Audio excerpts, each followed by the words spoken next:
বাংলাদেশ কৃষি প্রধান দেশ। ইন্ডিয়া আমাদের চাল ডাল আটা ময়দা হেয়াজ রোন থেকে শুরু করি আলু ডিম সব বন্ধ করে দিব। এখন ঘটনা হলো আমরা কৃষি প্রধান দেশ থাকা সত্ত্বেও আমরা কেন ইন্ডিয়ার কাছ থেকে কিনে খাইতে হইব? আমাদেরকে সরকার ওই ফ্যাসিলিটিটা কেন দেয় নাই, কেন দিতেছে না? যত সরকার আসতেছে যাইতেছে কিন্তু কৃষককে ফ্যাসিলিটি দেওয়া হচ্ছে না। হালকা পাতলা কিছু সার আর কিছু বীজ ধান এইটুকু সমাপ্ত।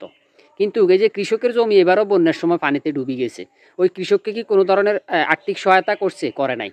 আমার পুকুরের মাছ চলে গেছে, আমাকে কি কোনো আর্থিক সহায়তা করছে? এরকম শত শত হাজার হাজার মৎস্য চাষির মাছ চলে গেছে, করে নাই। যদি করতো এরা আবার দাঁড়াইতো। অনেক মৎস্য চাষি কি চলে গেছে, আর মাছ চাষ করবো না।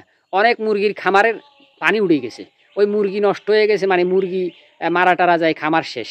ওইসব খামারই নতুন করে আবার খামার শুরু করব, ওই সুযোগটাও অনেকের কাছে নাই, টাকা নাই। ব্যাংক লোন দেয় না, কিস্তি দেয় না, কিছু দেয় না, কারণ বর্তমান দেশের অবস্থা খুব সংকটময়।